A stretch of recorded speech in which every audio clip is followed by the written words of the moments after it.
Visakha steel plant కార్మికుల ఉద్యమంపై ఉక్కుపాదం మోపింది యాజమాన్యం. స్టీల్ ప్లాంట్ కార్మికులెవరూ మీడియాతో మాట్లాడొద్దంటూ ఆంక్షలు విధించింది. ఈ మేరకు షరతులు విధిస్తూ స్టీల్ ప్లాంట్ యాజమాన్యం సర్క్యులర్ జారీ చేసింది.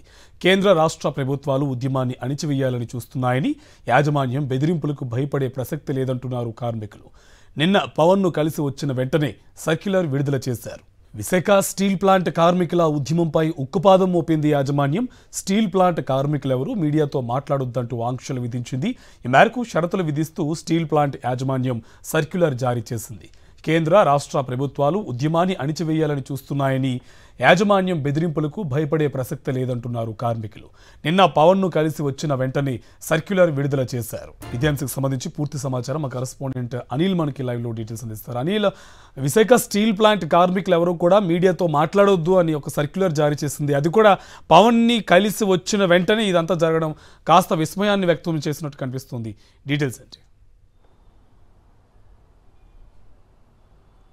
కూటమి ప్రభుత్వం అధికారంలోకి వచ్చినప్పటి నుంచి కూడా పరిణామాలు క్షేత్రస్థాయిలో ఇదే విధంగా ఉన్నాయి. స్టీల్ ప్లాంట్ను కాపాడుతామని చంద్రబాబు చెప్పిన తర్వాత 2 బ్లాస్ట్ ఫర్నేస్లు మూసిపోయాయి. ఆ తర్వాత లోకేష్ వచ్చి స్టీల్ ప్లాంట్ ఏమీ కాదు, స్టీల్ ప్లాంట్ను ఖచ్చితంగా కాపాడి తీరుతామని చెప్పిన తర్వాత 4290 మంది కాంట్రాక్టు కార్మికుల తొలగింపు జరిగింది. ఆ తర్వాత స్టీల్ ప్లాంట్లోనే ఉన్నటువంటి అనుబంధ సంస్థ ఫెర్రో స్క్రాప్ నిగమ్ లిమిటెడ్ కూడా అమ్మేయడం జరిగింది. ఇలా ప్రతి పరిణామం చెప్తున్నటువంటి మాటలకు క్షేత్రస్థాయిలో జరుగుతున్నటువంటి పరిణామాలకు చాలా వ్యత్యాసం కనపడుతూ ఉంది. నిన్న పోరాట కమిటీ నేతలు కొంతమంది పవన్ కళ్యాణ్ను కలిసిన తర్వాత స్టీల్ ప్లాంట్లో ఉన్నటువంటి పరిణామాలన్నీ చెప్పి బయటకు రావడం జరిగింది. వారు వచ్చిన వెంటనే ఇక్కడ స్టీల్ ప్లాంట్ యాజమాన్యం నుంచి సర్క్యులర్ వెలువరింది. సర్క్యులర్ను విడుదల చేయడం జరిగింది. పూర్తి స్థాయిలో ఎవరైనా మీడియాతో మాట్లాడితే కనుక, మీడియా స్టేట్మెంట్లు ఇస్తే కనుక కఠినమైన చర్యలు ఉంటాయని కార్మికులను హెచ్చరిస్తూ యాజమాన్యం సర్క్యులర్ విడుదల చేసింది. దీనిపై కార్మిక సంఘాల నేతలు కూడా బగ్గుమంటున్నారు. ఖచ్చితంగా కార్మిక వ్యతిరేక నిర్ణయాలు తీసుకుంటే పోరాటాన్ని మరింత ఉధృతం చేస్తామని చెప్పి కార్మిక సంఘాల నేతలు చెప్తున్నటువంటి పరిస్థితి. మరోవైపు 43 నెలలుగా స్టీల్ ప్లాంట్ ఉద్యమం జరుగుతుంటే గత ప్రభుత్వం ఏ రోజు కూడా ఉద్యమాన్ని అణచివేసేటువంటి ప్రయత్నం కాదు, పూర్తి స్థాయిలో ఉద్యమానికి సహకరించింది. వైఎస్ఆర్ కాంగ్రెస్ పార్టీ నేతలే నేరుగా ఉద్యమంలో పార్టిసిపేట్ చేసి స్టీల్ ప్లాంట్ ఉద్యమాన్ని ముందుకు నడిపిస్తే ఈ ప్రభుత్వం అధికారంలోకి వచ్చిన తర్వాత ఉక్కు ఉద్యమంపై ఉక్కు పాదం మోపాలని చూస్తుంది. కార్మిక వ్యతిరేక నిర్ణయాలు తీసుకోవడం మాత్రమే కాదు, కార్మికుల గొంతు నొక్కేటువంటి ప్రయత్నం కూడా చేస్తుంది అనేది కార్మిక సంఘాల నేతల నుంచి వినపడుతున్నటువంటి వెర్షన్. పరిస్థితులు కూడా అలాగే ఉన్నాయి. ఖచ్చితంగా దీన్ని ప్రతిఘటిస్తామని చెప్పి చెప్తున్నటువంటి పరిస్థితి. మరోవైపు ఈ సర్క్యులర్ జారీని కార్మిక సంఘాల నేతలతో పాటు పోరాట కమిటీ నేతలు కూడా తీవ్రంగా ఖండిస్తూ ఉన్నారు. యాజమాన్యం ఎన్ని సర్క్యులర్లు విడుదల చేసినా కేంద్ర రాష్ట్ర ప్రభుత్వాలు మా గొంతు నొక్కే ప్రయత్నం చేస్తే మరింత ఉద్యమాన్ని ఉధృతంగా ముందుకు తీసుకెళ్తామని చెప్తున్నారు.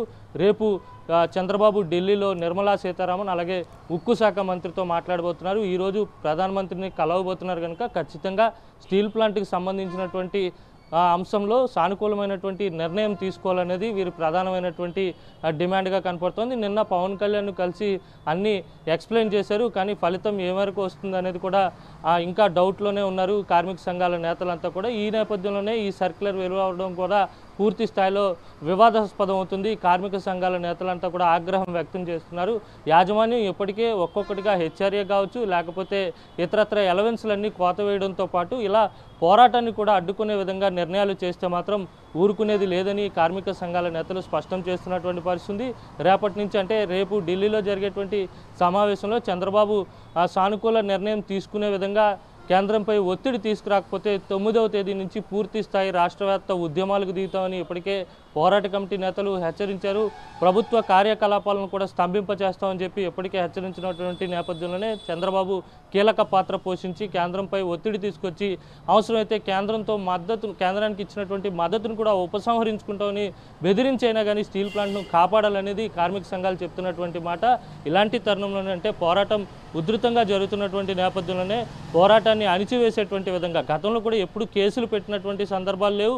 ఉక్కు పరిరక్షణ పోరాట కమిటీ నేతలను పోలీస్ స్టేషన్కు తీసుకెళ్లినటువంటి సందర్భాలు గతంలో ఎన్నడూ లేవు. కానీ ఈ ప్రభుత్వం వచ్చిన తర్వాత మొన్న రాస్తారోకో నిర్వహిస్తే పోరాట కమిటీ నేతలపై కేసులు పెట్టారు. నిన్న కూడా రోడ్డుపై బైఠాయించి నిరసన తెలియజేస్తే ఉక్కు పరిరక్షణ పోరాట కమిటీ చైర్మన్ నరసింహరావును కూడా స్టీల్ ప్లాంట్ పోలీస్ స్టేషన్కు తరలించి ఆయనపై కేసు నమోదు చేసి వ్యక్తిగత పూచీకత్తుపై విడుదల చేసినటువంటి సందర్భం. ఈ పరిణామాలన్నీ చూస్తే కనుక ఖచ్చితంగా రాష్ట్ర ప్రభుత్వం ఈ ఉద్యమాన్ని ఎలాగైనా అణిచివేయాలని చూస్తున్నట్టుగా మనకు కనపడతా ఉంది.